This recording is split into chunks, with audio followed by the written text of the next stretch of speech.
家貴陽空中怪車呢一件咁頂流嘅超自然離奇事件，會發生喺當年技術落後嘅中國，而唔係科技先進嘅美國。要知道，當年嘅我國仲處於發展中國家，所以照計佢基本冇可能喺人煙稀少嘅鄉下地方，一夜之間造成咁多高科技嘅破壞。譬如70噸重嘅火車，究竟係一股咩嘅力量將佢往上坡嘅位置移動咗成20幾米？又到底係乜嘢力量可以將成400幾畝嘅樹林攔腰斬斷，夷為平地？而其中呢啲類似龍爪嘅印記，又同呢一件離奇事件有乜嘢關聯呢？大家好，歡迎翻到嚟大灣區謎檔案。1994年12月1號凌晨3點，貴州省貴陽市北郊白雲區嘅都溪林場就突然出現咗近幾十年嚟好反常嘅天氣。聞說當時行雷閃電，仲落埋冰雹。之後冇幾耐，仲傳出咗一聲巨響，徹底將附近嘅村民全部從睡夢入邊嚇醒晒。咁所以好多人想八卦下發生咩事，就透過自己屋企嘅窗口裝出去睇。點知出奇嘅係，就喺呢個 moment， 成10幾個村民同林場值夜班嘅工人都話睇到天上面有2個異常光猛嘅光點，而且誇張嘅係，佢哋從好細粒光放大到可以遮得住半個天，仲要越嚟越大聲，發出啲好似蒸汽火車喺路軌上行駛緊嘅聲音咁，十分可怕。當時好多村民驚間屋會冧，就想第一時間衝出屋外逃生。點知就喺嗰時，好多證人都表示屋企所有門窗根本就開唔到，通通俾一股外力吸實咗咁，就係點都打唔開。而直至到天光，以上所描述嘅離奇現象先慢慢消失。不過一波未平，一波又起。事關喺恢復平靜之後，啲村民就陸續發現都溪林場好多個片區都遭受到大面積嘅破壞，損失非常慘重。特別係馬家塘林區呢一度幾百畝嘅松樹林，通通都被攔腰斬斷，十分詭異。現場一片混亂，形成咗一條長約3公里、寬170至310米嘅帶狀破壞區域，而呢一段歷史傷痕，直到而家都仲清晰可見。不過成件事最離奇嘅仲喺後面，因為除咗林場之外，喺附近嘅呢一間車輛廠所遭受到嘅破壞，譬如支撐住車間頂棚嘅呢4條空心鐵通，佢哋每條直徑都有成10厘米。但係事發之後有2條就無緣無故被一股外力壓到變晒形，而事後調查人員指出，造成呢碌鐵通嘅扭曲程度，當時就起碼要成噸重嘅力先得。不過神奇嘅仲喺後面，事關其餘嗰2條鐵通仲離譜，居然呈現出切口平滑嘅現象，同之前嗰2條壓彎嘅手法好唔同。而且離譜嘅係，現場根本揾唔到任何加工呢4碌鐵通嘅證據，所以之後經調查人員推斷，呢種情況根本冇可能係用普通工具又或者自然力量而造成㗎。不過當然，以上嘅疑問如果真係有心自導自演，都係可以實現。但係跟住嚟呢一列廢置嘅火車離奇遭遇，就應該可以打消晒人為造假嘅諗法啦。因為直至今日，我哋都解釋唔到呢列重達70幾噸嘅火車車廂喺車轆俾鐵鏈鎖住，固定喺軌道嘅情況下，點解仲可以喺一夜之間向住上斜方向移動咗成20幾米，而且現場同樣又係不留痕跡，十分詭異。另外喺事發之後嘅第2日，車輛廠嘅工人仲喺廠房出邊嘅水泥地度發現咗好幾處帶有巨型爪印嘅圖案。重點係呢一啲圖案佢唔係表面痕跡，而係好似水泥地未乾就俾人印咗上去而形成嘅爪印印記。其次喺好多爪印隔離仲發現咗類似燒焦過一樣嘅痕跡，之但係出現爪印嘅水泥地大話都已經鋪咗成5年啦。而最令人費解嘅係，有工人發現喺呢啲龍爪印區域停留過之後，手錶原本正常嘅時間都會比實際時間慢20分鐘，而且呢一種情況都陸續喺好多名工友度得到證實。有人會慢5分鐘，有啲直情慢成30分鐘。所以照咁睇，呢一種現象同早前喺英美分別發生嘅 UFO 事件好相似，都出現咗時間變慢嘅情況。而目前對此嘅具體講法就話，呢一啲原因好可能係受強烈磁場干擾而導致㗎。但至於係乜嘢可以喺當時嘅農村地方造成強烈磁場，大家就真係要好好研究下啦。而且唔單單喺龍爪印區域出現異常狀況，原來喺事發之後嘅受災區域樹林入邊，好多樹苗都出現發育不良嘅情況，佢哋生長明顯受阻。比起其他區域同時間種落地已經長到成10幾米嘅松樹而言，受災區域嘅松樹由始至終都係長得個1米左右。但最令人費解嘅係，呢啲諸如松樹嘅年輪反而比10幾米高嘅松樹仲要密集。通俗嚟講，即係佢哋生得又矮又老。而呢啲完全無法用常理解釋嘅現象，就同另外一個世紀謎題麥田怪圈好相似，因為佢哋都出現咗大規模嘅磁場混亂同埋燒焦痕跡，而且喺事發之前都出現過同樣嘅不明光點。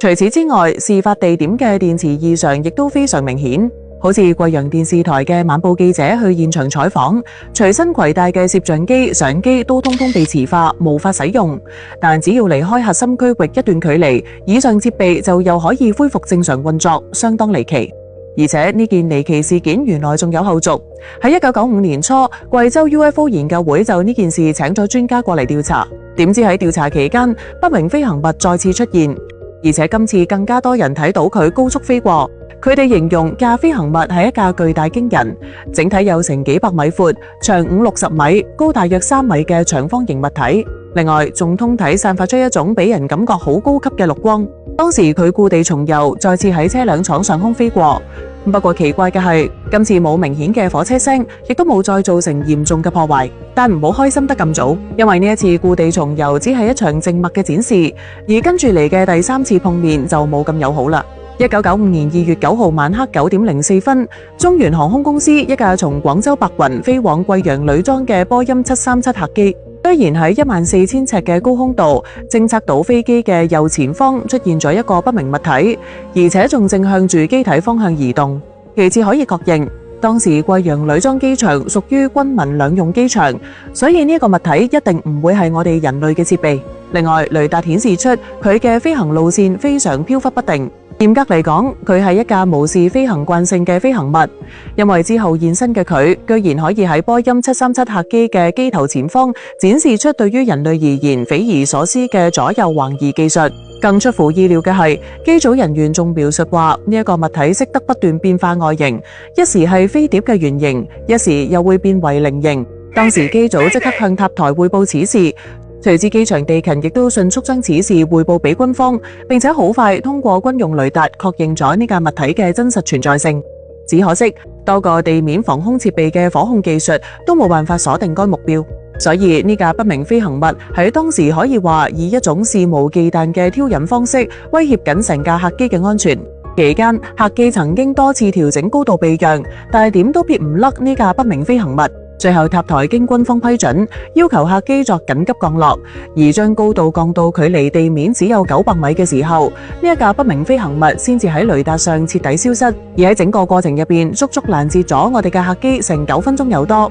對於當時嘅呢班機組人員，係一次非常巨大嘅隨機性考驗。以上就係貴陽空中怪車事件最受爭議同至今難以解釋嘅一大堆關鍵疑點啦。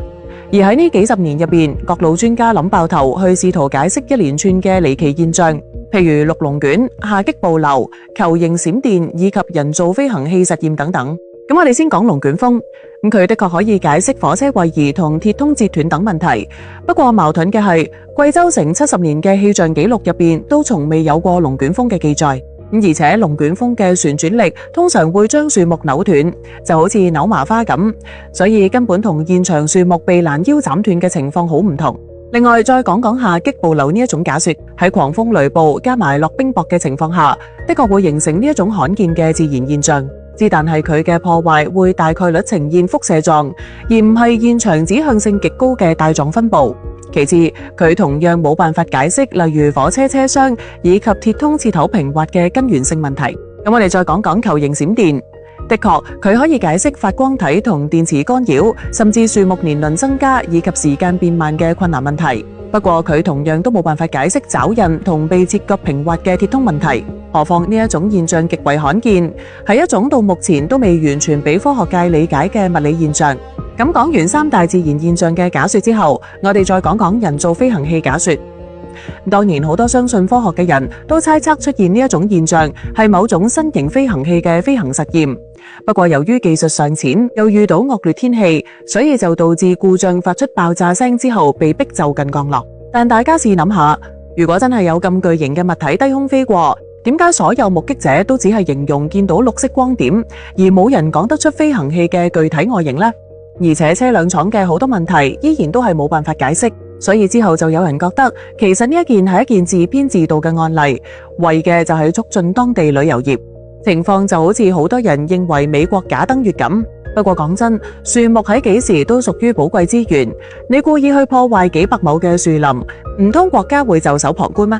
而且喺1994年嗰個落後年代，浪費大量嘅人力物力去偽造呢件事，具體嘅回報又係乜嘢呢？另外值得注意嘅係，今次事件同上世紀著名嘅通古斯大爆炸具有相似性，就係兩者都造成咗大面積樹林呈帶狀嘅破壞分布，而且現場都揾唔到常規爆炸或者撞擊坑嘅證據，所以就有人覺得貴陽空中怪車事件係由一堆體積較細嘅彗星喺林場上空爆而造成嘅災害事件。但係當中關於車輛廠一連串嘅離奇細節，我哋真係點都冇辦法喺科學角度去解釋。